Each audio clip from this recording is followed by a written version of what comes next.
because of the levels of intimidation and fear across SARS, that it was just not worth staying in SARS. Former SARS executives explain how the working environment changed at the tax authority when Tom Moyane arrived. I am ready to go before a disciplinary hearing that must be open to the public and open to the media. Court rules Cape Town Mayor Patricia de Lille is indeed still a DA member. She's won another battle, but there's more to come. Good evening, this is News at 8. I'm Sally Burdett. A climate of fear and intimidation. That's the picture emerging today from former senior SARS officials testifying at the Commission of Inquiry into Tax Administration and Governance. Many of them believe the arrival in 2014 of Tom Moyane as Commissioner was the turning point, the moment the tax authority started deteriorating. Let's listen now to a number of senior employees explaining why they felt they had to leave. There's a proposal I made when they said, give us a proposal to say, where do you think you can contribute best? I penned that down. I submitted it on the 29th of May. On the 31st of May, I received a letter signed by Mr. Kuobos Herter, which is an HR executive, saying to me, we are giving you 24 hours to decide, failing which you'll be dismissed with immediate effect. So this whole process was just mad with that. It was all just intimidation. You either accept it, if you don't, you are actually gone. But obviously, in the process, humiliating you, making you actually feel that you are actually, why am I here? My contract had expired, which I was aware of, and I needed to sign a new contract for SARS. When I looked at the documents did not cover my role. The only thing the documents expanded on was the fact that under which circumstances confidentiality of information was violated, disciplinary action, etc. It made me very uncomfortable because I could see in what direction it was going.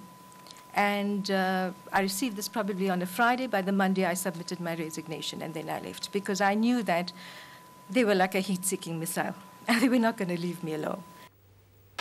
Well, our reporter Heidi was at the hearings today. She joins us now to tell us more. Now, that's just a snippet of some of the testimony. The overall picture emerging, quite a startling one. Heightened security, cameras installed anywhere and everywhere, trees being cut down because of security risks. Security issues, or would you say almost a culture of paranoia? A great culture of paranoia, as well as lack of trust, lack of exclusion, and this obviously from the then Commissioner of SARS, Tom Moyane. You know, we saw these executives who used to play a very critical role at SARS coming in and saying that we weren't trusted, we weren't included in any key decision making, our structures and systems for key departments were completely dismissed, not considered. You know, security tightened everywhere and completely disregarded as group top executives of the revenue service. People who set up the IT machinery, who set up e-filing, who set up the systems that made the tax authority the world-class body that it was. Were they ever given an explanation internally at the time as to why there was a need for all this heightened security? So we saw 5 top executives coming out today to testify and explain to the Commission why they left SARS, why they decided to exit what was called a world-class tax administrator. And every single person said, we got no explanation, no answer as to why this happened. We sent emails, we were told, you must think twice about you must think twice when you click the button, send. No explanation, just this is how it's going to go. We are changing the structures and systems at SARS because the current system is not working, and this is just the way it's going to be. No sort of relationship with the then Commissioner, Tom Moyane. Even when you try to, it was just no explanation. And it was about this time, around 2014, where the news broke in the Sunday Times of the so-called rogue unit, the investigative unit, which Tom Moyane believes was irregular and shouldn't have been set up like it was.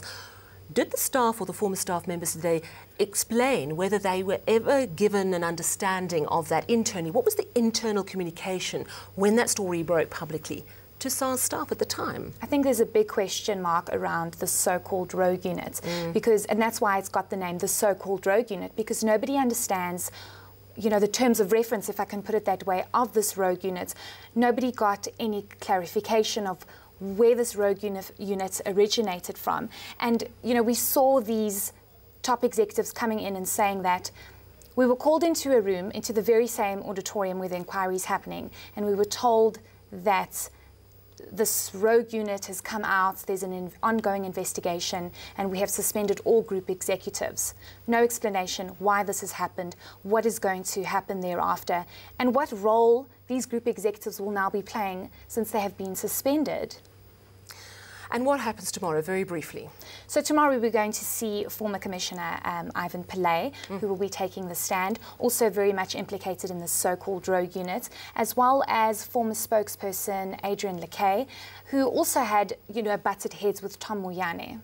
Very interesting day ahead tomorrow. Heidi, thank you so much for giving us all the information, the latest on the SARS inquiry. Well, it's back to the drawing board for Eskom as unions have rejected the latest wage offer of 5%. Initially, NUMSA, NUM and Solidarity wanted 15%, but they've come down now to 9%. The power utility has been saying it can't afford any increase, but has been forced to reconsider after strike action. Slindile Masekane has the latest. Another marathon round of negotiations between the power utility and unions with no result. Unions are now asking the power utility to come back with a final offer, which they will present to their members. We can't just come to these wage negotiations every day where there is no progress. For example, today we came here. What we can say to the workers is that we only got 0.3, and that is worth a day. And to us, this is not worth taking it back to the workers. To reach consensus between the unions was quite easily because we still united the unions. So that was quite easy to do. But it took long to go through all the items that was discussed, management placed on the table, and that we've also demanded on the table. So that took us a long time.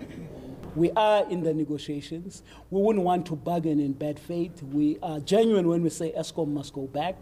They know what we are capable of, but that's not what we are advancing. The ball is now back in Eskom's court. The power utility and trade unions have until Friday to find common ground. Slindile Masekane, Johannesburg. Fresh from her court victory today, DA member and Cape Town Mayor Patricia de Lille is facing another battle. Now, the party lost on a matter of procedure in the Western Cape High Court, but says de Lille must still answer to serious allegations of maladministration. The DA is now planning a new motion of no confidence vote and disciplinary action. De Lille says she's ready to have that battle out in the open. Leanne Jansen has more. Celebrations for the Patricia de Lille camp as she wins a second court application against her party. A full bench of judges unanimously concluded that proper processes had not been followed and that the DA violated its own constitution when it expelled her last month. It's apparent from these peremptory provisions that before making an adverse finding against Ms. de Lille, the party was required to give her an opportunity to submit evidence in mitigation, which it is common cause it did not do. And with these words, de Lille was vindicated. In the result, the following orders made. The determination by the first respondent that the applicant has ceased to be a member of the DA in terms of clause 3.5.1.2 of its federal constitution is declared to be unlawful and invalid and is reviewed and set aside with costs. The DA feels the court erred in its judgment. I do think that due policy was adhered to, so we need to have a look and see exactly what the technicalities were in the judgment that the judges found problematic. The battle lines between de Lille and the DA have long been drawn. The party says it will now proceed with disciplinary proceedings that were abandoned when it expelled her. De Lille says, bring it on. I am ready to go before a disciplinary hearing that must be open to the public and open to the media. The DA has since indicated that it may appeal the ruling once it's studied the judgment. It's also planning to move a new motion of no confidence against the mayor after a previous motion failed by 1 vote. Leanne Jansen at the Western Cape High Court. Limpopo added its voice to the land issue today. Government is on a national tour to gauge public opinion on land expropriation without compensation. Hundreds gathered to have their say. Zikona Chona was there. She reports there was also a heated exchange between the leaders of the EFF and COPE.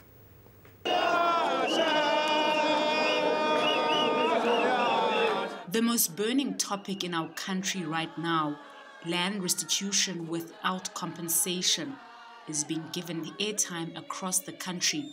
The first public hearings in Limpopo kicking off at Marble Hall Town Hall. A mere show of hands indicates just what a hot potato the issue is. 8, 2 more. Emotions were high on both sides. So Section 25, Chairman, is not the problem here. We must look elsewhere, and we can and we shall find the solutions for the problem. There's no such thing as the economy will suffer. It won't suffer. We are well educated. We know what is needed to be farmed, or what is needed for farming. So forward with land expropriation without compensation. Thank you very much. But a tough day for those who came to oppose the amendment. Even members of parliament felt the heat after COPE leader Mosewa Lekota told EFF leader Julius Malema that he thinks the session is staged.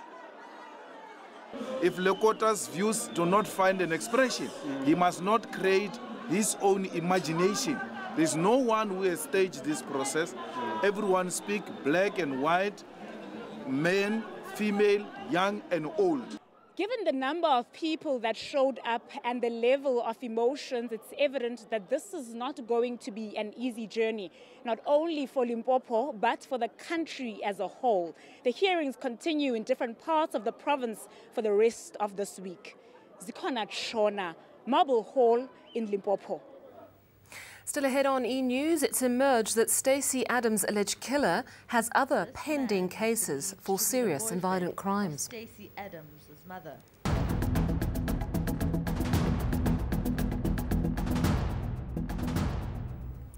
The Cape Town man accused of raping and murdering 6-year-old Stacy Adams has been remanded in custody.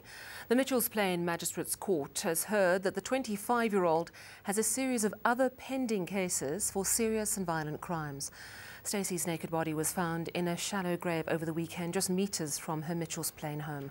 Artyom Tungana has the details. Hiding behind his hands, this man is believed to be the boyfriend of Stacy Adams' mother. He faces charges of rape and murder and will not be identified until he pleads. Stacy went missing from her East Ridge home last weekend. Her body was found by Neighborhood Watch members a day later. She was buried by Muslim rites. The accused is due to apply for bail at his next appearance. Stacy's family is having none of it, calling for him to remain behind bars. The family and the community, they gonna make up some petitions for no bail. So as I can say from our family side, they're not happy, they're very heartbroken because a loved one was missing from our family now. She was lovely, she was playful, her heart was full of joy basically. Everyone loved her because she was a lovely kid. So at the moment, all of us is gonna, if justice is not going to be served at the court, we as family, as community, we're going to stand up. The case has been postponed to the 24th of July for a formal bail application. Team Tongana, Cape Town. There is no plan to oust Gauteng's police commissioner. Now that's the word from the National Police Commissioner's office. Last week, the incumbent, de Lille claimed she was being removed from her post. The South African Police Union says, though, de Lange stays put following an emergency meeting with Kekla Sitole this morning. Erin Bates has the details. Thank you, Program Director. Last week, Gauteng's Police Commissioner de Lille spoke of being removed from her post. When you look at my performances, I started as a provincial commissioner. I did exceptionally well for my community in Gauteng. And at no stage was I approached by my employer about performance. So I'm shocked. I'm really shocked. And I don't, even now as I'm talking to you now, I don't know what is the reason for me for being removed from my post. I don't know. Now, in a complete turnaround, De Lange is staying after an urgent morning meeting with Sithole. The Provincial Commissioner has given various options, and one of those options has certainly not been that that the Provincial Commissioner of Gauteng should be dismissed. So the Provincial Commissioner is still in office. Vish Naidu says his boss has been implementing a turnaround strategy since late 2017. This involves rotations and a succession plan for police. The South African Police Union's president, Mpho Kunika, says De Lange's job is now safe, but claims Sithole did try to show her the door. There was a discussion between her and the National Commissioner. She was given other positions, including HRU, which she is not competent in. And she indicated to the National Commissioner that she does not have the competence in that department. If there is anything wrong she has done, she must be told so that she can accept it or deny. She must be given an opportunity to respond to those issues. But it seems like the management, I'm referring to the National Commissioner, did not buy in all what she was saying. As a result, she was then asked to leave. Kunika says SAPU wrote to Sithole and the two commissioners held an urgent meeting this morning. ENCA's calls to De Lange went unanswered. Aaron Bates, Johannesburg.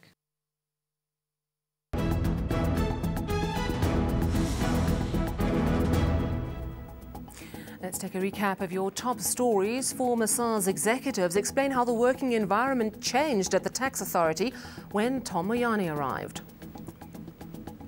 Court rules Cape Town Mayor Patricia de Lille is indeed still a DA member. She's won another battle, but there's more to come.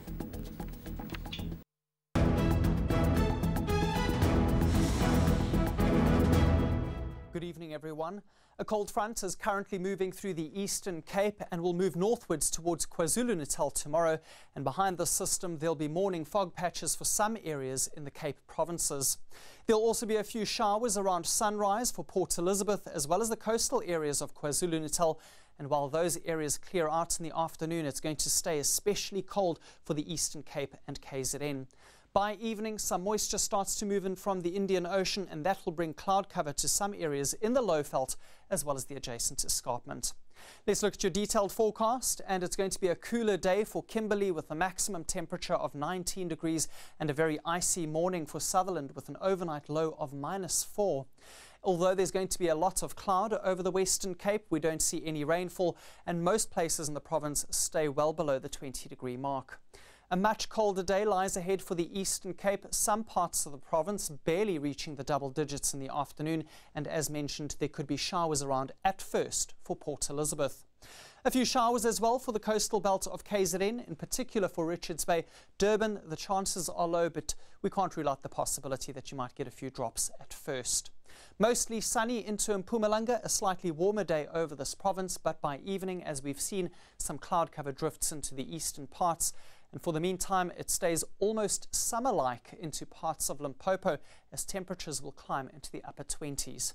Crossing over into the northwest, a warm afternoon for Mahikeng and Rustenburg at 24 degrees, sunny weather all across the province. And for the northern Free State, it will also be a somewhat warmer day, Bethlehem managing to get to a high of 18 degrees. And that slow warming trend continues into Gauteng, Johannesburg now reaching a high of 20 and a maximum of 22 for Pretoria in the north. Let's look ahead to your conditions for Friday, and we're going to have another weak front bringing more low temperatures as well as rain to Cape Town and the surrounding areas. And by Saturday, things will stay almost unchanged over that area, while it's going to be warming up in the east, 25 for both Durban and Pietermaritzburg.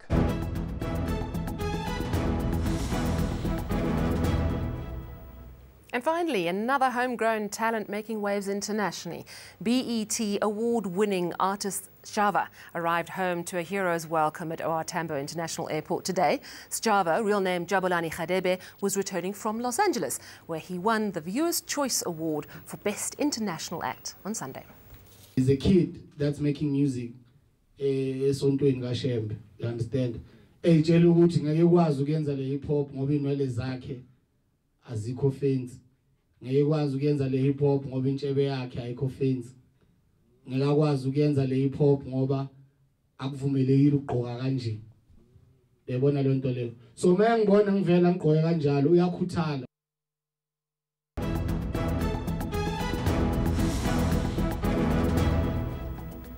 Let's recap your top stories this evening. Former SARS executives explain how the working environment changed at the tax authority when Tom Moyane arrived.